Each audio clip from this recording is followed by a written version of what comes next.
Ya vimos los milagros, ¿se acuerdan?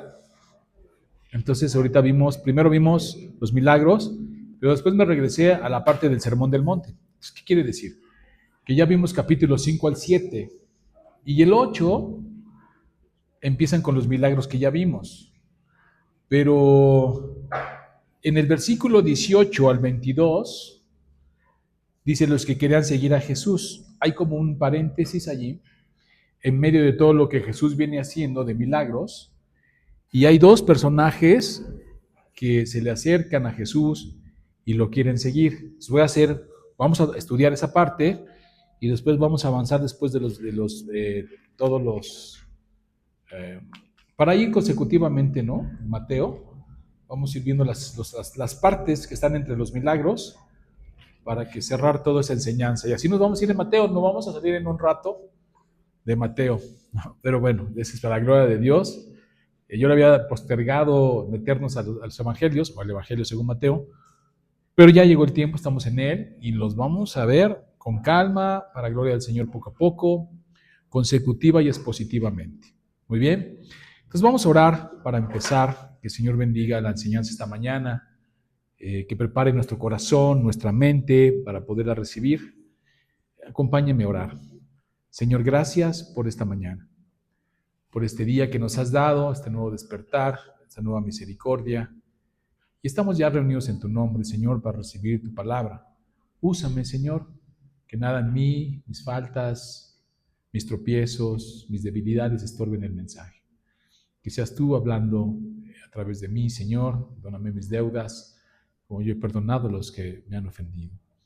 Bendíceme, Señor, para poder bendecir a otros. Tus manos me pongo y prepara a cada uno para recibir este mensaje. En el nombre de Cristo Jesús. Amén. Fíjense qué interesante. Está el Sermón del Monte, capítulos 5 al 7. Luego en el 8, Jesús empieza a hacer milagros. El primer milagro que vemos, Jesús sana a un leproso. Después sana al siervo del centurión. Todo eso ya lo estudiamos. Luego dice, Jesús sana a la suegra de Pedro. Y ya en medio de toda esta dinámica que Jesús viene diciendo, está el versículo 18 y dice así: viéndose Jesús rodeado de mucha gente, mandó pasar al otro lado. Y vino un escriba y le dijo: Maestro, te seguiré a donde quiera que vayas. Fuerte, ¿no? Declaración.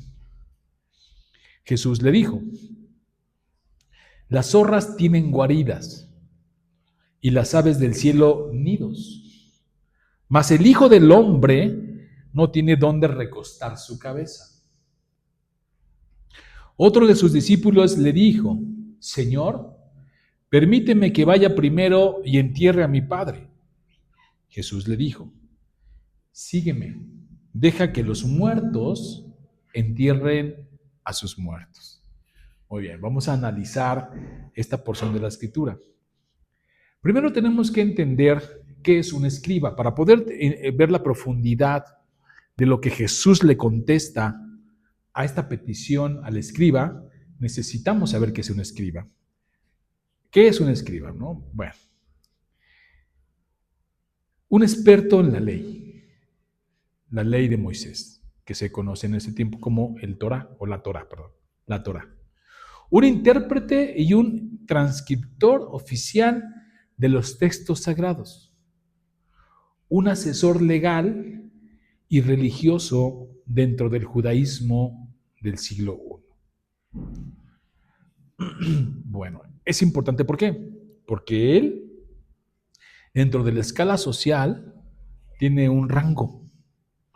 Es una persona respetada. No necesariamente eran ricos, pero vivían bien, porque eran reconocidos por las personas. Estudiaban la Torá y la interpretaban. Inclusive se les mandaba a hablar para cuestiones legales. Era un asesor legal, dice. Entonces, es una persona ya dentro del conocimiento de las Escrituras. Y no solo el conocimiento, sino que además transcribían Ellos tenían que transcribir todo para conservar los libros y todas las escrituras. Gracias, muy amable. Todas las escrituras que se vienen haciendo era un oficio muy importante. Muy importante. Ellos, si se equivocaban en un texto, lo deshacían todo. Cuando iban a escribir Jehová, se bañaban completamente, se vestían para poder escribir Jehová. Si había un error en una parte del pergamino, se destruía esa parte del pergamino. Pero si se equivocaban en escribir Jehová, todo lo que habían escrito lo tiraban. Imagínense lo riguroso que era su oficio para llevar y ser fieles a guardar los textos. ¿Pueden verlo? Y como tenían mucho conocimiento, pues se les mandaba hablar. Entonces eran personas respetadas. El otro que aparece simplemente dice un discípulo. No especifica qué cargo tiene, y eso es intencional, no es casualidad. Tiene una intención. Primero, Mateo nos narra al escriba con una posición, y una posición importante dentro de la misma religión, y otro que es simplemente un discípulo. Porque con estos dos va a abarcar una generalidad. Nos va a hablar a todos, a ti y a mí. Estamos incluidos en estos ejemplos. Ok. Cuando Jesús responde a la intención del escriba, tomando en cuenta quiénes son, las condiciones en las que viven, Jesús lo confronta a una realidad y a un costo que tenía que asumir si quería seguir a Jesús. ¿Por qué? Porque le dice, yo iré contigo a donde vayas. Es una declaración fuerte, ¿no? A donde quiera que vayas, dice, te seguiré. Y muchas veces aquí en la iglesia, yo a veces hago esta pregunta, ¿no? ¿Quién quiere morir por Cristo? Estoy seguro que todos levantarían la mano, ¿sí o no? ¿Quién moriría por Cristo, hermanos? Amén, gloria a Dios. Y luego les digo, pues empiecen por llegar temprano. Porque sí es, ¿no? O sea, dice, yo iría donde tú quieras que vayas, pero luego le ponen tantito de lo que tiene que hacer y ya no es tanto, ¿no? Como que ya no es tan así, como que déjame pensarlo, como de que déjame ver, o como que, o sea, y Jesús es lo que va a hacer. No le dice, no le niega la petición, no lo rechaza.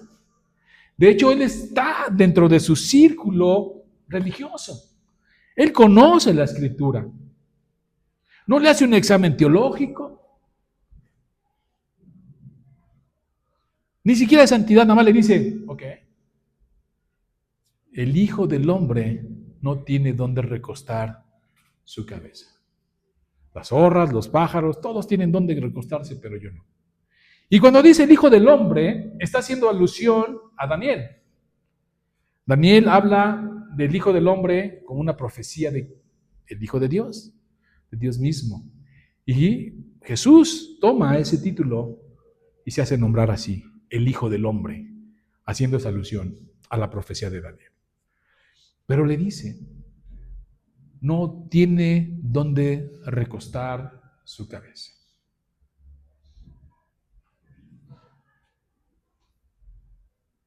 No tiene casa propia.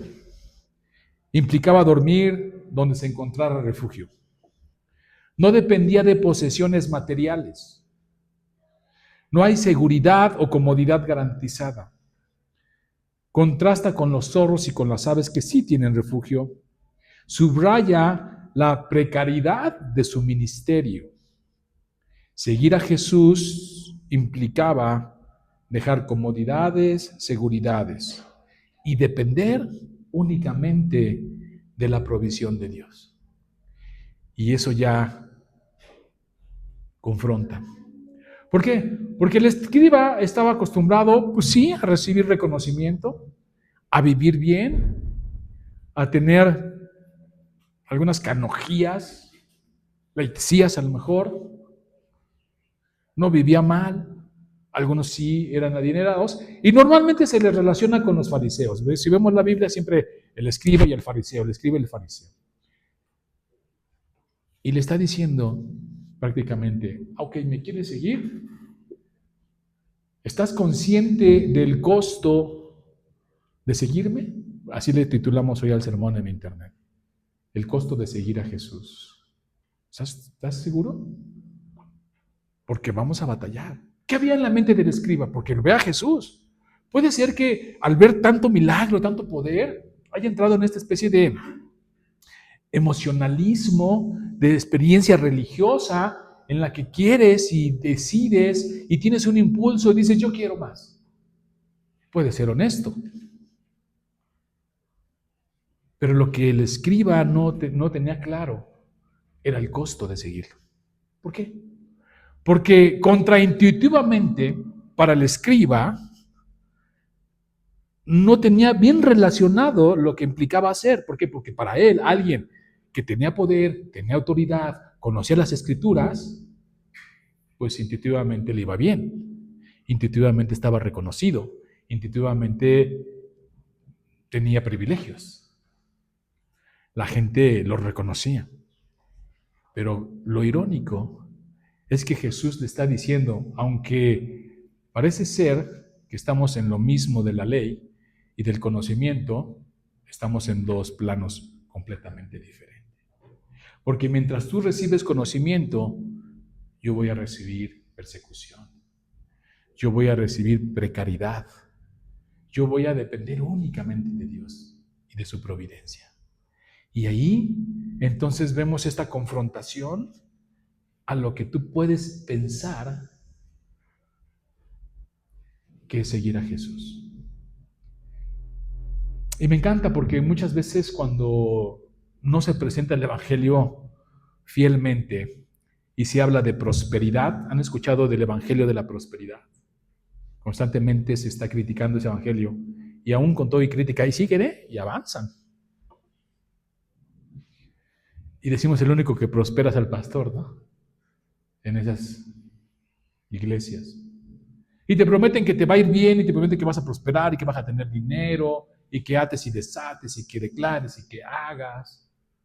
Cuando Jesús está enseñando otra cosa. Jesús está diciendo, si vas a seguirme, ten en cuenta que vas a sufrir. Hay textos que dicen que no solo se nos concedió conocerle a Cristo, sino se nos concedió también como un regalo sufrir por Él. La pregunta es si tú estás dispuesto a sufrir por Cristo.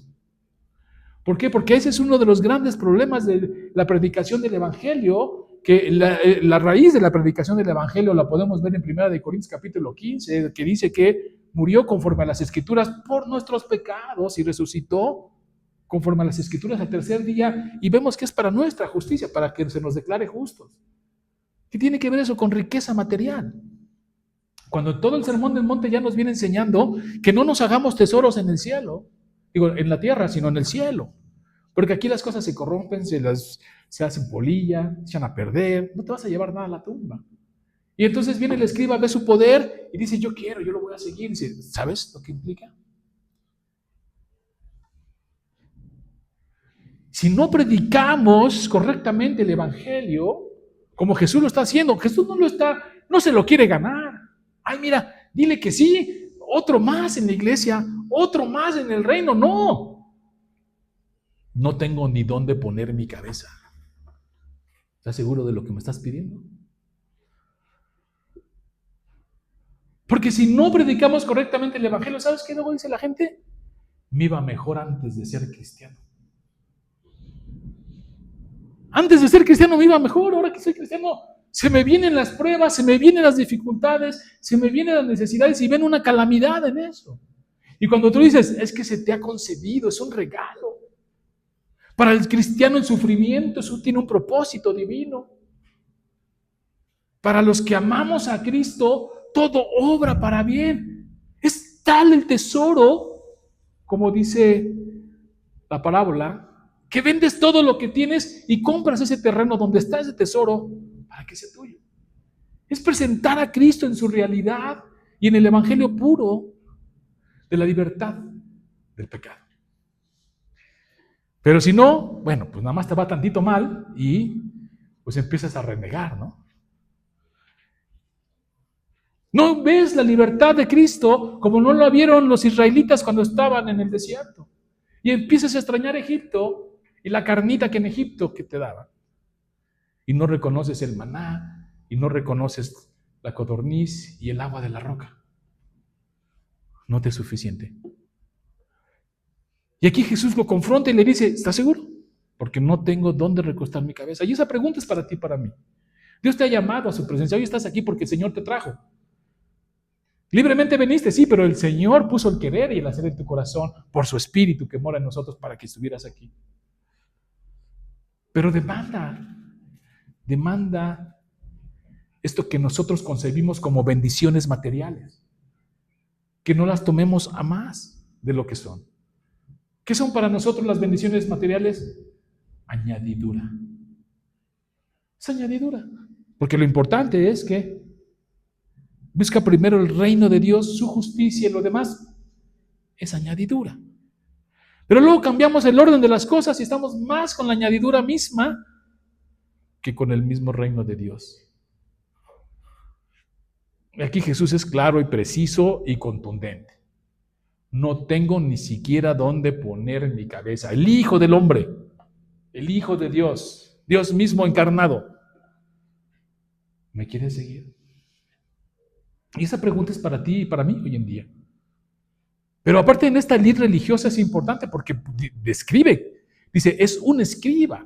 Él conoce la ley, él conoce las escrituras. Parece ser que estamos en el mismo plano, pero no, porque tú recibes canojía y Jesús recibe persecución. ¿Cómo es que tú entiendes el Evangelio de tal manera y cómo es que Jesús lo expone que termina crucificado en una cruz? Entonces, entender que seguir a Jesús tiene implicaciones de tomar tu cruz, y a veces decimos, es que estoy tomando mi cruz alrededor de los problemas que tenemos, ¿no? Es una manera de decirlo. No es incorrecta, pero no es lo que Jesús está diciendo. Tomar la cruz en el contexto de Jesús es dar tu vida por Él, porque en ese contexto la cruz era la cruz romana. Entonces, toma tu cruz. Hablar de la cruz en el contexto de Jesús era la cruz romana. Y decir, tómala, es que estés dispuesto a morir por Él. Y la pregunta para cada uno de nosotros es, ¿y estamos dispuestos?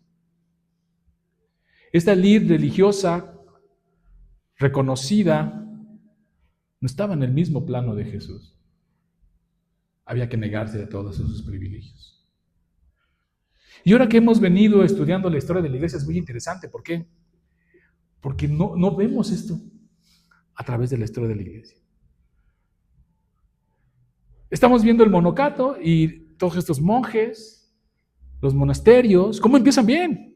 Negando la riqueza, negando los bienes, dedicándose a la doctrina, a la parte espiritual, pero empiezan a ganar fama y empiezan a ganar influencia en la misma sociedad, en la misma iglesia que está pegada al Estado, del cual se quieren separar para mantenerse puros, y empiezan a recibir donaciones, y empiezan a recibir dinero, y empiezan a cobrar por estadía, y se pervierten. ¿Dónde está la humildad? ¿Dónde está el ejemplo de Jesús?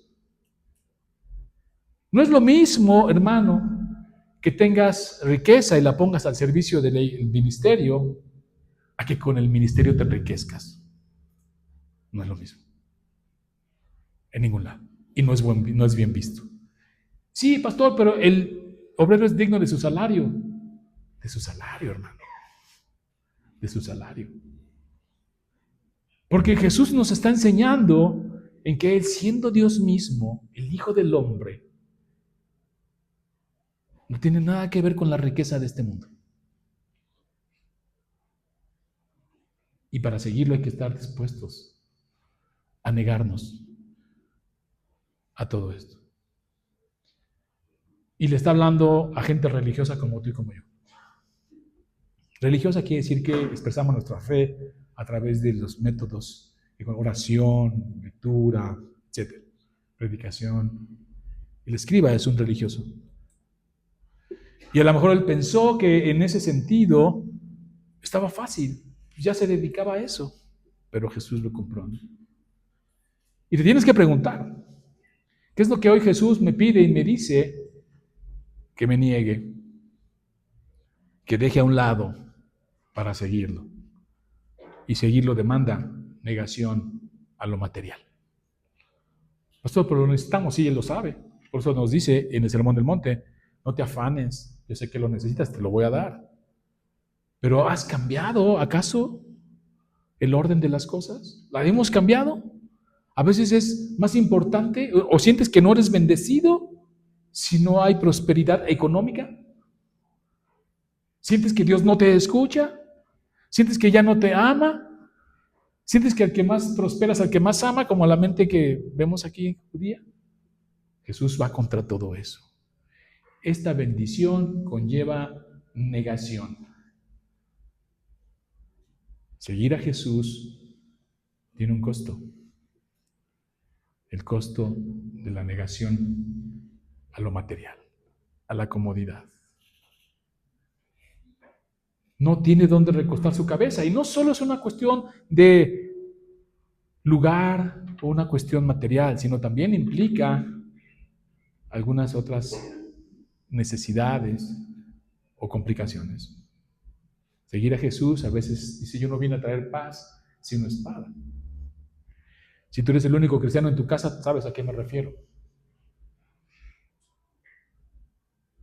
Escuchábamos el testimonio me tocó escucharlo, ahora que fueron los 15 años, la acción de gracias de Lía, me tocó sentarme con unos hermanos en Cristo, y son varios hombres, ya mayores, y me decía uno de ellos, él es el primero que el Señor llamó para servirle, y todos los demás lo molestábamos, lo bulleábamos.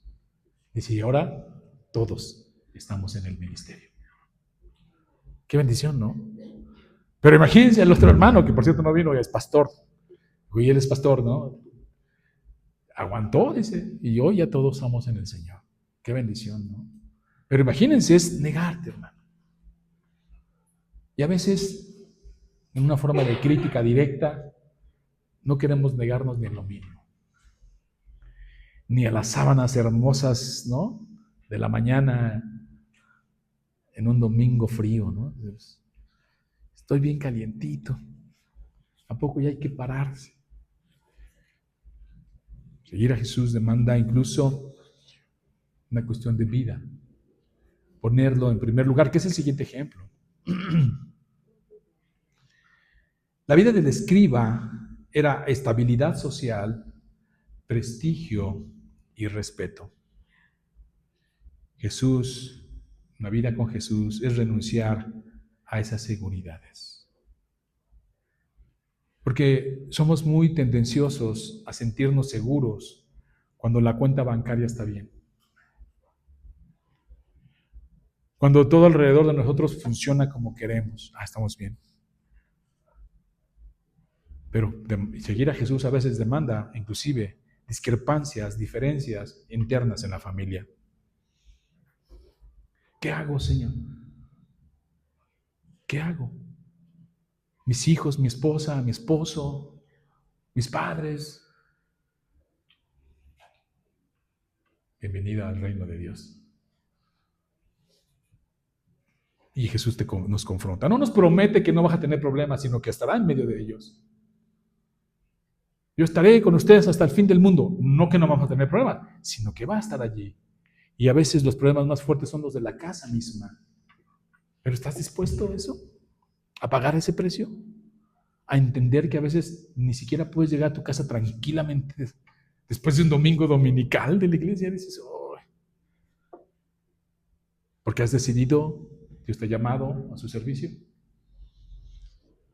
Porque eso es lo que le dice al escriba. Sí, estás en la ley, eres religioso, seguramente te tenemos ahí el sabadito, ¿no? Porque ellos guardaban el sábado todo el día. Dice, pero si te muevo tu comodidad, ¿cómo te va? Hermano, hay que ir a predicar, hermano, hay que ir a evangelizar, pastor, pues está lloviendo. ¿Y? Pues, ¿qué? Solamente cuando hay sol. Y si hay sol, hay mucho sol. Está muy frío. Es ahí el punto donde el Señor le mueve su comodidad al escriba y le dice, ¿estás seguro? Porque mientras todo está cómodo y todo está en orden, pues todos somos felices. ¿Qué diría uno? Así hasta yo, ¿no? Así hasta yo sigo a Jesús. Pero Jesús lo confronta en la realidad, se va a poner difícil.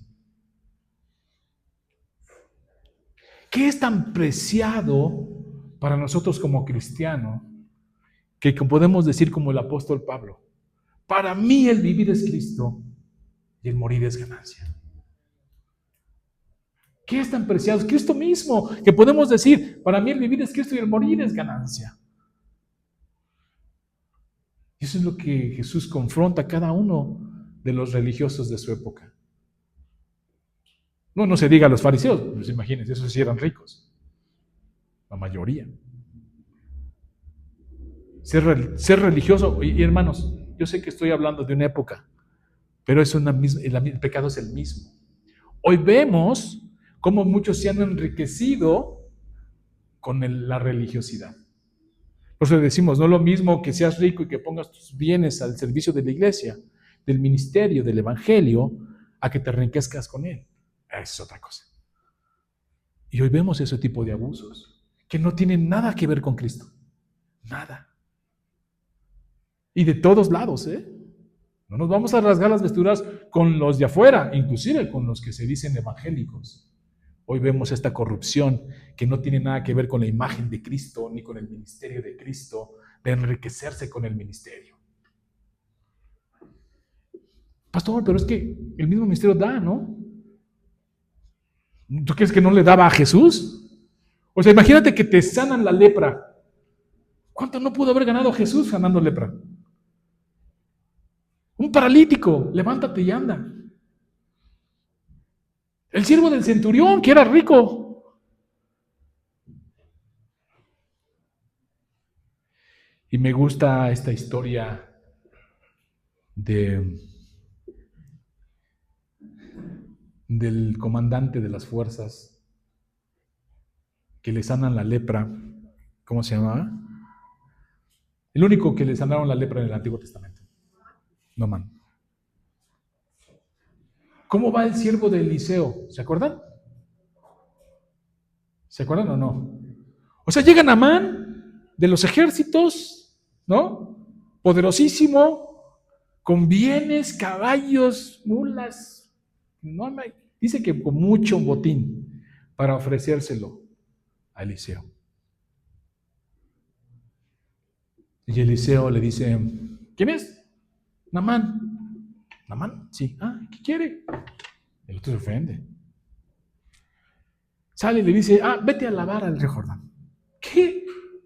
¿Cómo? Y que él pensaba que le iban a sonar, a lo mejor iban a aventar palomas, ¿no? Y digo, Naamán, palomas, vamos a sonar. Y no quería porque, ¿cómo? ¿Así de sencillo? Y su siervo le dice, obedece, ¿qué te cuesta? Pues ya estamos aquí. Ve y lávate en el Jordán. Se lava en el Jordán y sana. Y le quiere ofrecer a Eliseo sus bienes, que dice, no, vete de aquí. Ese Señor no viene por eso, esto no se trata de dinero, de bienes. Pero el siervo de Eliseo, ¿qué hizo? Fue y alcanzó al comandante, le dijo, oye, pues yo sí le entro, ¿no? O sea, él no quiere, él es pobre porque quiere, ¿no? Pero yo no, a mí sí échame la lana, échame todos los bienes. Y fue condenado por su avaricia. Se lo dijo Eliseo. ¿Acaso venimos por eso? ¿Acaso de eso se trata todo esto? Lo condenó, lo maldijo. Y hoy, con tanta impunidad, con tanto descaro, con tanto cinismo, vemos gente que usa el evangelio precioso de Cristo para enriquecerse. Da náuseas. Que se ponen a trabajar. Dios no tiene problema con si trabajas y eres próspero. Qué bueno, gloria a Dios. Pero con el ministerio precioso de Cristo, gente cobrando por transmisiones, por enlaces de internet, para que puedas ver un curso, ¿qué es eso? Trabajen. Hagan tiendas como Pablo. Laven coches. ¿Por qué con el ministerio? Ah, no, es que se necesita. Pues trabajen. Pero mancillan el precioso evangelio de Cristo. Yo no veo a Cristo haciendo eso. Yo no veo a sus profetas haciendo eso. Yo no veo a sus apóstoles. ¿Qué le dijeron a Pedro, no? Que iba caminando. Dijeron, oye, danos, que le piden limosna, ¿no? Y que le dicen, no tengo nada, pero pues sé sano. ¡Wow! ¡Qué maravilla! ¿Vieron verlo? No se trata de bienes, no traigo, pero sé sano. ¡Qué bendición! Cuando uno ve estos textos y ve lo que se ha convertido, y no de ahorita, hermanos, porque hemos estudiado la historia de la iglesia y pensamos a ver cómo después de la persecución, cuando es una iglesia perseguida por el Imperio Romano, 10 grandes persecuciones, la iglesia está unida, humilde, piadosa, pero una vez que se termina la persecución a través de Constantino, siglo IV aproximadamente, la iglesia se empieza a corromper. A veces parece ser que tenemos que estar siempre como Esmirna, sufrientes, pobres, para que cuando nos opriman salga olor fragante al Señor. De eso se trata Esmirna, que viene de Mirna. Esa planta la presionas y sale olor fragante. Y a veces así a nosotros, ¿no? Hasta que nos meten en presión, hasta que nos meten en prueba, sale el olor fragante de Dios. Nos doblamos de rodillas, oramos y le damos la gloria. Pero donde empieza un poquito a brillar, y lo hemos visto a través de la historia de la iglesia, el oro, el dinero, la iglesia se corrompe. Por eso dice la palabra de Dios que uno de los peores males es el amor al dinero. Ya Jesús en el Sermón del Monte nos enseñó, no puedes servir a dos amos, no hagas tesoros en la tierra, no te afanes por las cosas materiales. Y llega a esta parte y el escriba llega y dice, bueno, pues vamos a meternos al reino. Le dice, sí, pero así como tú vives, estás en otro plano diferente al mío. Mismo Juan Bautista, ¿no? ¿Por qué estoy en la cárcel? ¿No eres tú el Mesías? ¿O esperamos a otro? ¿Deberíamos estar reinando, Jesús? Dice, no. No se trata de eso. Y así es como vivimos nosotros. El evangelio precioso de Cristo, que es nuestra salvación en Él, su muerte por nosotros, su justicia aplicada a nosotros, la salvación tan grande que nos ha dado, que vamos a estar en gloria con Él por la eternidad, demanda que aquí nos neguemos a nosotros mismos y a lo material. No es que no tengas, no es que sea malo tener, sino que no esté tu tesoro allí. Porque donde está tu tesoro, está tu corazón. Y a veces tu tesoro ni siquiera es lo material, puede ser tu propio esposo, tu propia esposa, tus propios hijos, tu propio trabajo, tu intelecto. Haces un tesoro, somos una fábrica de ídolos. Somos tesoros de lo que sea. Nuestro tesoro debe ser Cristo. Por eso Jesús le dice al escriba, no hay donde recostarse, ¿eh? Vamos a andar ahí en el viento, en el desierto, vamos a andar caminando. No te van a dar un lugar como lo tienes acostumbrado. Van a rechazar. Y fíjate que es interesante porque la manera que Jesús confronta cuando uno quiere seguirlo, yo a veces lo platico con algunos hermanos, cuando tengo la oportunidad. Cuando les preguntan sobre el ministerio pastoral. Yo digo, mira, en el ministerio pastoral, digo, si eres de seminario, gloria a Dios, te dio la oportunidad de graduarte, de estudiar, dedicarte a eso. Pero en el seminario, en ningún seminario, hay una clase de la vida práctica, ¿eh? No, hay clases de todo. Pero no hay una clase que te digan que van a hablar mal de ti, que te van a criticar, que van a estar en desacuerdo. No hay una clase de eso. Y te lo tienen que decir. ¿Quieres ser pastor? Buena cosa deseas. Pero tienes que estar consciente. Como dice Jesús, que vas a batallar, que vas a sufrir. Pero también va a haber otra parte de que va a orar por ti. Yo doy gracias a Dios porque todas las noches oran por mí y por mi esposa, por mi familia. La necesitamos y lo agradecemos. Y no solo por mí, sino por el diácono también. Y no solo por el diácono, sino por los que tienen ministerio. Y oigo sus nombres todo el tiempo, y por el hermano tal, por la hermana tal. Gloria a Dios, porque lo necesitamos. Porque también está la otra parte que Jesús enseña. Buena cosa desea, pero vas a sufrir. y a veces no están preparados. O sea, yo pensé que era predicar y meternos a las escrituras y hacer estudios, y sí, eso es una parte. Hermosa, por cierto. Pero está la otra, la de los conflictos, la de las dificultades, la de las diferencias, la de las críticas. Y la tienes que asumir, que es lo que le estaba diciendo Jesús al escriba. Desde tu posición, pues estás bien cómodo, nadie te dice nada. Ya, sí, el escriba. Desde acá, vivir la religión como la vive Jesús es otra experiencia. ¿Estás dispuesto? Y ahí es para todos. Pero luego sigue con el discípulo. La segunda persona a la que se acerca a Jesús es un discípulo, y con intención no dice nombre, no dice rango, no dice religiosidad, no dice nada. Un discípulo como tú y yo, alguien que quiere seguir a Jesús, de esos miles que estaban con él. Hay un texto que siempre me conmueve mucho, siempre que lo cito. Cuando Jesús se declara el pan de vida, dice la Escritura que muchos no pudieron soportar esa declaración. Y dice así, que muchos discípulos que le seguían dejaron de seguirlo. Lo abandonaron. Y me encanta porque duele, ¿no? Pero me encanta. Porque Jesús no va atrás de ellos. No se vayan, no se vayan, no. Voltea y ve a los discípulos, a los 12, y les dice, ¿ustedes qué? ¿También se van a ir? Voltea a Pedro y le dice, ¿a quién iremos? Si solo tú tienes palabras de vida. Y eso es lo que nos demanda el Señor. Que contestemos como Pedro. Así como Pedro contestó, que contestemos nosotros. ¿A quién vamos a ir, Señor? Que nos tocó sufrir, que te tocó prueba ahorita, amén sea la gloria. Que te apretó el Señor, amén sea la gloria. Señor, ya no aguanto, ¿y qué vas a hacer? Oiga, pastor, es que ya no aguanto la situación, ¿y qué vas a hacer? ¿A quién vas a ir? ¿A quién iré? ¿Puedes verlo? Qué hermoso. Sí, porque hay pruebas bien difíciles, hermanos, y más las de salud. Esas de salud son durísimas, que son del lecho de muerte algunas. Pero vemos a los hermanos levantando las manos en gloria y diciendo, ¿a quién iremos? Eso es lo que Jesús nos quiere decir hoy en día.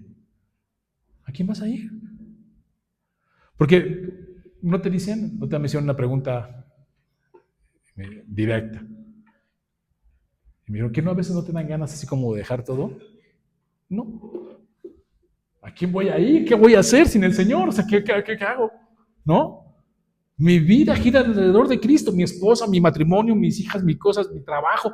¿Qué hago? ¿A quién voy a ir? Pues me tocó sufrir, a Él sea la gloria.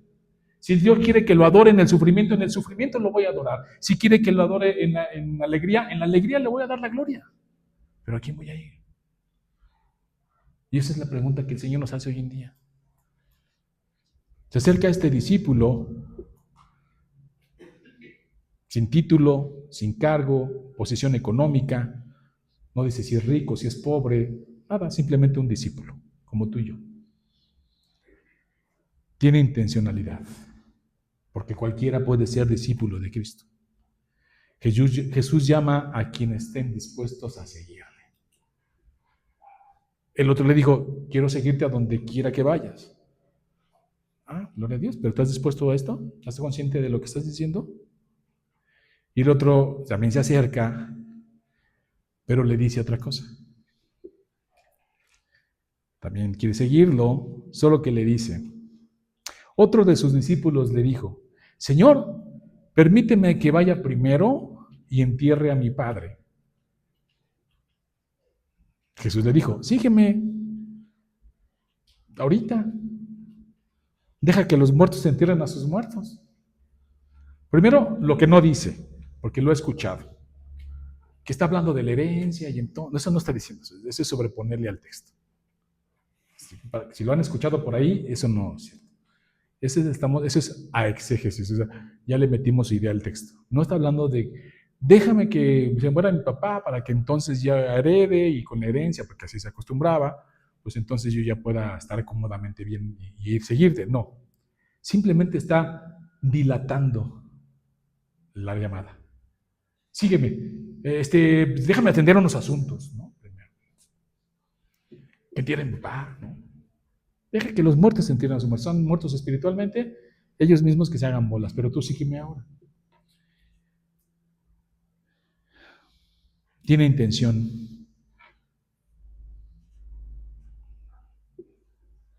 Jesús quiere llamarnos sin importar posición. Porque a uno dirá, a lo mejor el rico tiene dificultad de dejar su dinero, como el joven rico. ¿Se acuerdan del joven rico? Que llega a Jesús igual, que Señor, ¿qué hago para heredar la vida eterna? Yo he cumplido la ley, según él. En la primera pregunta se dio cuenta que ni el primero había cumplido. Pero aquí el pobre, no dice si es pobre o rico, pero simplemente está poniendo como pretextos para seguir a Jesús. Vete a saber qué. En su mente fue, ¿saben a qué me recuerda? ¿No han escuchado gente que dice, oye, pues ¿por qué ya no te entregas al Señor? Una forma de decirlo. Pues sabemos que el Señor es el que llama. ¿Qué nos contestan? No, no es mi tiempo. ¿Les ha tocado? Yo les digo, profeta. Así les digo, eres un profeta. Ahora ya sabes tú los tiempos, ¿no? Lo único que están en este, como déjame que entierre, ¿no? A mi padre primero y luego te sigo. Dice Jesús, no, quédate, eso no importa aquí. ¿Vas a poner al Señor en primer lugar o no? No, ya nada más termino mi universidad, ¿no? Además, termino la maestría porque me quita mucho tiempo, pastor, estoy estudie. Ya nada más termino la maestría, el doctorado y entonces sí. Jesús va contra eso. Pues dice discípulo porque es con intención, es una universalidad, porque cada quien tendrá su pretexto, ¿sí o no? Cada quien. Él puso uno hasta absurdo, ¿no? Déjame enterrar primero a mi padre, a veces cuando vaya a morir ese Señor, ¿no? Es dilatar, una dilación al llamado que el Señor hace inmediato. ¿Y qué le dice? No, deja que los muertos sigan a sus muertos, sígueme. Las cosas no tienen sentido. Es ahora, es ahorita. Y a través de la historia vemos cómo muchos, inclusive nosotros mismos en algún tiempo, ¿no? Yo me separé, el Señor no, el Señor es fiel, se mantiene fiel. Como 10 años, y me fue muy mal, por cierto. Y me decían así, ¿qué pasó, hermano? ¿Cuándo te vamos a ver? Y hacía lo mismo. No, nada más déjame que, ¿no? Ahorita que, ya no tardo. Y así como algunos me dicen a veces, nos vemos el domingo, pastor, ahí te veo, sí, y no llegan. Pasan 15 domingos y no llegan. Y uno se preguntará, ¿por qué? Están enterrando a sus muertos, ¿no? Ese es el llamado que el Señor hace ahí. A uno le dice, ¿sabes lo que implica seguirme? Desde tu religiosidad cómoda, porque es muy fácil ser religioso, pero cuando demanda negarte, ya no quieres. A lo mejor para muchos de nosotros es muy fácil venir a la iglesia en domingo. Para mí es muy fácil, yo vivo a una calle. Para otros viven a 2 horas. Para otros viven a media hora. En ese sentido, pues yo tengo ventaja, ¿no? Pero en otras circunstancias, que se me demande, dentro de mi religiosidad, el Señor va a decir, ¿ya viste, Ruth?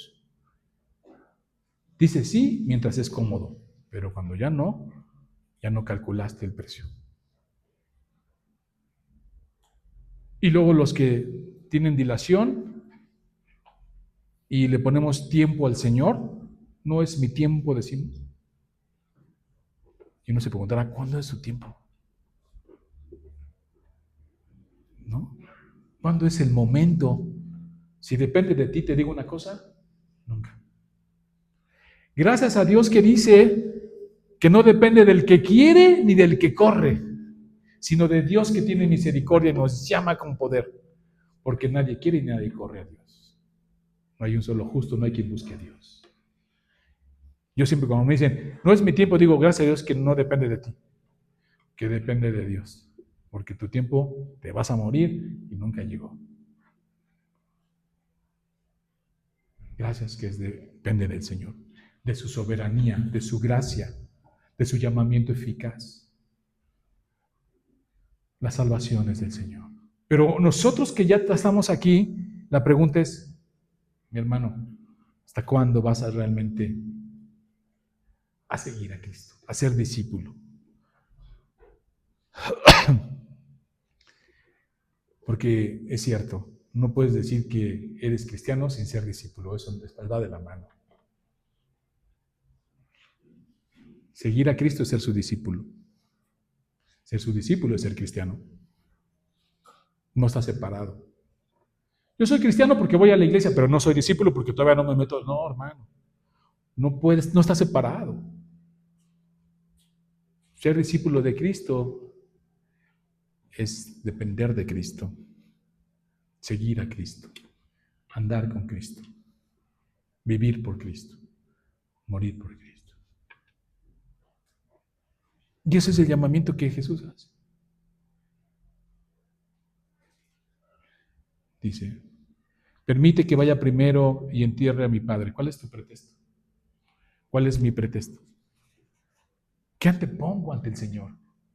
¿No es nuestro más precioso tesoro? ¿No va en primer lugar? ¿Qué has puesto y antepuesto a Cristo? Quítalo, hermano. Y si no puedes, pídele al Señor que te lo quite. Señor, quítame esto que no me permite servirte con alegría, servirte con devoción, con regocijo. Como dice el salmista, venir ante tu presencia con regocijo. Contestar como contestó Isaías, heme aquí, envíame a mí. Poner tus dones y tus talentos al servicio del Señor, de la iglesia. Vivir para su gloria y gozarte de Él. ¿Qué te lo impide? Pídele al Señor que te lo quite, porque estoy seguro que sabes qué es.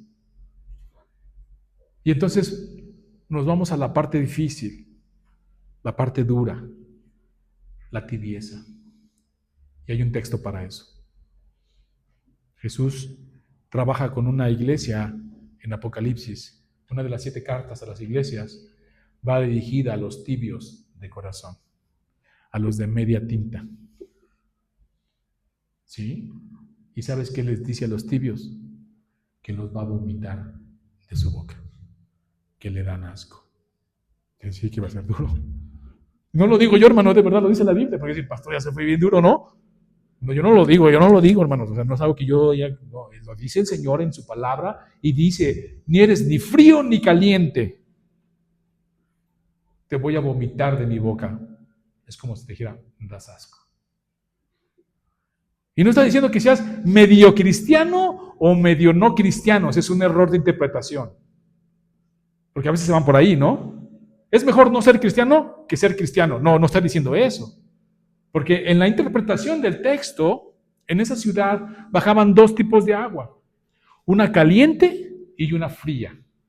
¿Para qué te sirve el agua caliente? Desinfectar, desinflamar. El agua fría también tiene un propósito, también te puede desinflamar, conservar inclusive, metes cosas en hielo y sirve o no. Pero cuando llegaban a la ciudad se mezclaban y ¿saben cómo sabía el agua? Tibia y daba asco. Y Jesús, al escribirle a esta iglesia, hace referencia a algo que ellos entienden, que viven. Y les dice, tibio no sirve de nada. Mejor que seas frío o mejor que seas caliente, porque de algo sirves, pero así no sirves de nada. No es haciendo mejor medio cristiano, mejor no. Haciendo frío de carácter, ¿no? Sirves porque bendices de una manera. Caliente de carácter, intenso, también bendices de otra. Pero eso de que soy o no estoy y no, das asco. Y Jesús es lo que dice aquí, va con la mano. No estés a medias tintas, hermano, no estemos a medias tintas. La pregunta es, ¿Qué pasa si hoy te llama el Señor? Sí, porque estamos bien, siempre medimos el tiempo en edad, ¿no? Sí, es natural. Te vas acercando a los 80 y si dices, híjole, aunque faltan 10, 15, ¿no? 20. Y lo entiendo, pero un día te llama el Señor, lo hemos visto. De la manera más extraordinaria, te caes en el baño. Así, te caes en el baño. Y te llama el Señor. ¿Dónde te va a agarrar, hermano?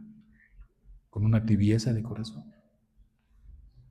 ¿O te va a agarrar bien caliente o bien frío y bien funcional para su gloria? Y eso es lo que el Señor demanda en este pasaje de la palabra, tanto al escriba como a todo discípulo que quiere seguirlo. No dice que no, pero dice que calcules, porque hay una negación a ti mismo. Oremos. Señor, gracias porque has sido bueno, porque nos has llamado conforme a tu propósito. Pero ahora te pedimos, Señor, que podamos servirte con alegría, con gozo, que podamos dar nuestros talentos, dones que nos has dado, Señor, para la gloria de tu nombre. Quítanos la tibieza de corazón, de ánimo, que no nos permite, Señor, realmente darte la gloria de vida a tu nombre. No permitas que seamos tibios, mucho menos que queramos tener un pie en el mundo y un pie en tu gloria, mucho menos. Bendícenos, en tus manos nos ponemos, en el nombre de Cristo Jesús. Amén. Muy bien.